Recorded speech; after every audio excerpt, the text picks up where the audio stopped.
Meus queridos irmãos e amigos, graça e paz da parte do Senhor Jesus. Sou o presbítero Cláudio Lízias, da Igreja Evangélica Fluminense. Estamos aqui com mais um vídeo para o nosso canal Teologia Não Precisa Ser Chata. Mais uma meditação para abençoar sua vida, abençoar a todos aqueles que precisam ouvir da palavra de Deus, que têm interesse em conhecer mais da palavra de Deus. E nós estamos aqui para isso, para abençoar sua vida, trazendo uma porção da palavra de Deus para você.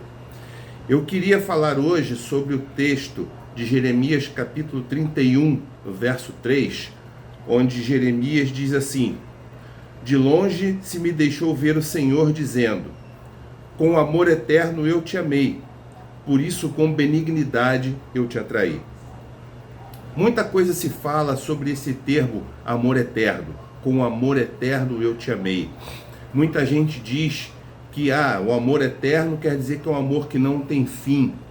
Mas essa não é a visão correta, né? Quando a gente fala de eternidade. Algo que não tem fim é algo infinito, né? Então, o que é eterno também tem uma característica de não ter fim, mas não é a sua característica principal, né? A infinitude, sim, é a característica daquilo que não tem fim. Algo que é eterno é algo que não sofre ação do tempo. O eterno não tem passado, não tem presente, não tem futuro. Aquilo que é eterno está fora do tempo. O tempo não o limita, o tempo não gera ação sobre ele. Tá? Então, quando a gente pensa em termos de amor eterno, nós temos que pensar nessa questão do tempo, nós temos que pensar em função do tempo. Tá? Então, quando a gente pensa que a eternidade não tem início e não tem fim, a gente precisa pensar no amor nessa visão. Ora, tudo que tem início tem uma causa, certo? Se você tem uma causa, você não surgiu do nada. Então, o tempo, as coisas não surgem do nada, as coisas têm uma causa, tem motivo para existir, tem motivo para acontecer. Só que um dos motivos porque Deus é eterno é que ele é um incausado. Não existe nada que causou Deus. Deus não apareceu porque alguma coisa o trouxe à vida, o trouxe à existência. Deus é conhecido como um incausado, não há uma causa de início para a existência de Deus. Então ele não tem início, não tem um tempo de início para Deus, porque Deus é eterno. Então, se o amor de Deus por nós é eterno, isso significa que não há uma causa para o início desse amor, certo? Então veja, nada provocou o amor de Deus pelos homens, nada provocou o amor de Deus por você. O amor de Deus sempre existiu. Porque se ele é eterno, ele é antes daquele no princípio do Gênesis. Né? No princípio criou Deus os céus e a terra. Deus é a causa daquele princípio. Deus estava antes do princípio. Então, se o amor de Deus é eterno, o amor de Deus também estava antes do princípio. Então, antes de você ser criado, antes da humanidade ser criada, antes da terra ser criada, antes de tudo existir, Deus já te amava, porque o amor dele é eterno. Então a gente precisa usar o mesmo princípio para pensar na questão do fim, né? Tudo que tem fim tem uma causa. Ora, se Deus é eterno, ele não tem fim, ele não tem início, ele não tem fim, porque ele não sofre ação do tempo. Então não há um tempo de fim para Deus e também não há uma causa de fim para Deus. Deus sempre existirá. Ele nunca morrerá, ele nunca deixará de existir, porque ele está fora da ação do tempo, ele é eterno. Ora, se o amor de Deus é eterno, da mesma forma, não há uma causa para que o amor dele acabe.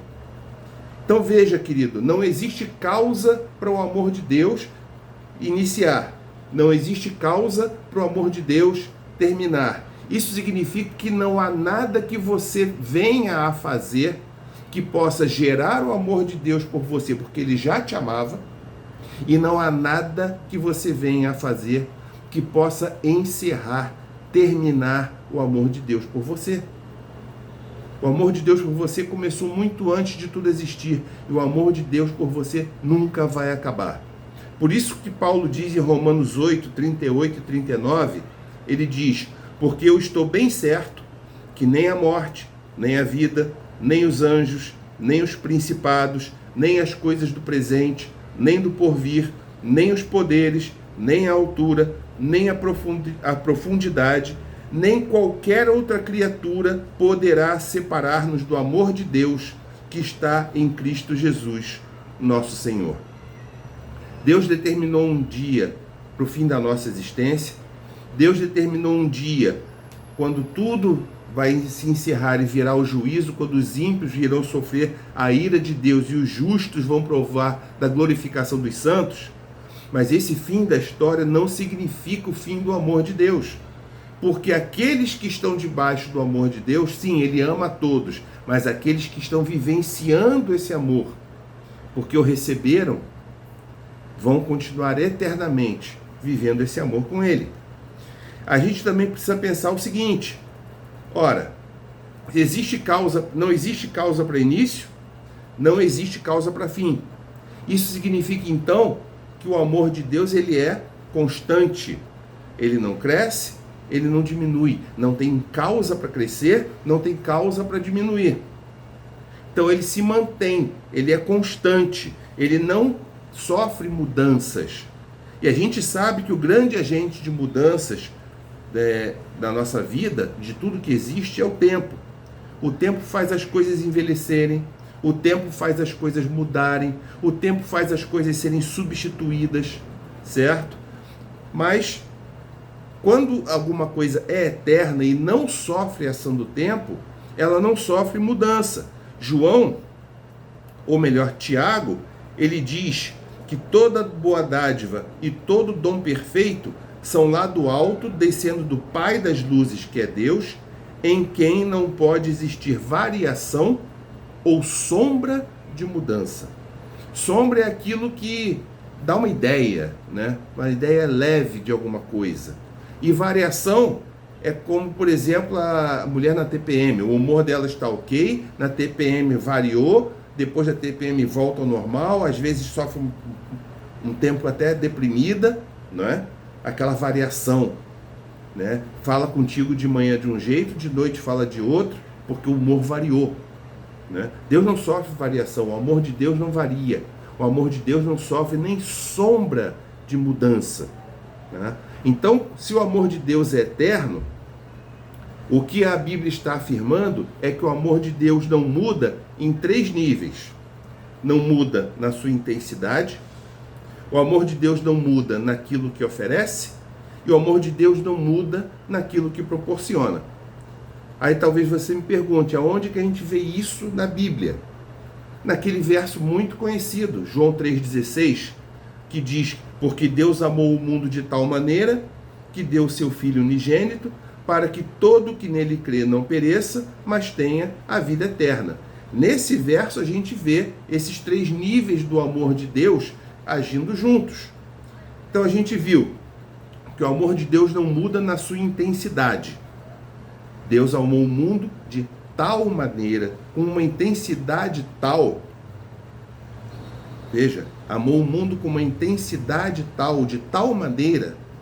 Então Deus já amou o mundo intensamente e continua amando do mesmo jeito, porque Ele deu o seu Filho e quer que os homens se entreguem a Ele, conheçam a Jesus e se entreguem a Ele para que sejam salvos. O segundo nível, que eu falei que Ele não muda naquilo que oferece. Então Deus amou ao mundo de tal maneira que ofereceu o seu Filho. Deus ofereceu o seu Filho para morrer por nós, para nos livrar dos nossos pecados, e continua oferecendo pela pregação da palavra. Por isso a igreja continua pregando a palavra. É Deus oferecendo: olha, eu dei o meu Filho para que vocês sejam salvos. E eu estou aqui levando essa mensagem da sua morte e ressurreição para que vocês recebam essa dádiva que eu ofereci, para que vocês possam ter essa dádiva. E o terceiro nível, ele não muda daquilo que proporciona. Deus amou o mundo de tal maneira, intensidade, que ofereceu o seu Filho unigênito, para que todo que nele crê não pereça, mas tenha vida eterna. Então o amor de Deus proporciona vida eterna. Uma vida constante na presença de Deus. Uma vida que não sofrerá ação do tempo. Uma vida que não vai acabar, vai ser e também não vai mudar. Constante na presença de Deus. Não é à toa, queridos, que o salmista, ele escreveu o que está no Salmo 90, verso 2, quando ele diz: de eternidade a eternidade, tu és Deus. Ele conseguiu perceber essa eternidade de Deus no lidar com Deus, no amor de Deus, né? E se Deus é amor, a gente entende que esse amor não pode variar, porque Deus é que define o amor. Não é Deus não é definido pelo amor, mas Ele define o que é amor, tá certo?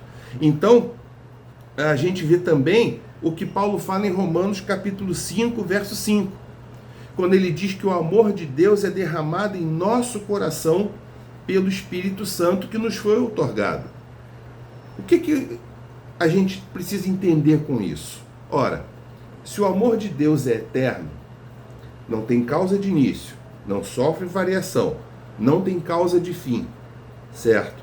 E ele é derramado em nossos corações pelo Espírito Santo. Aqueles que têm o Espírito Santo, uma vez que aceitaram a Jesus, têm o amor de Deus sendo derramado, e isso aqui é um fato, isso aqui não é uma possibilidade, né? Quando a gente pega o texto original grego desse versículo, a gente vê que ali ele está falando de um fato e não de uma possibilidade.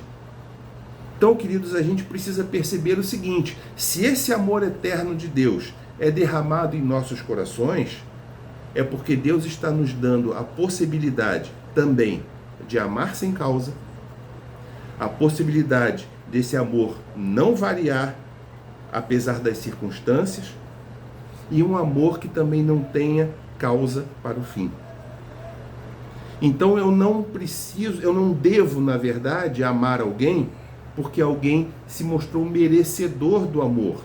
O amor de Deus precisa ser levado a todos os homens, porque Ele ama a todos os homens, e nesse sentido nós também precisamos amar a todos os homens ao ponto de querer que todos eles conheçam Jesus, assim como alguém um dia veio falar de Jesus para nós.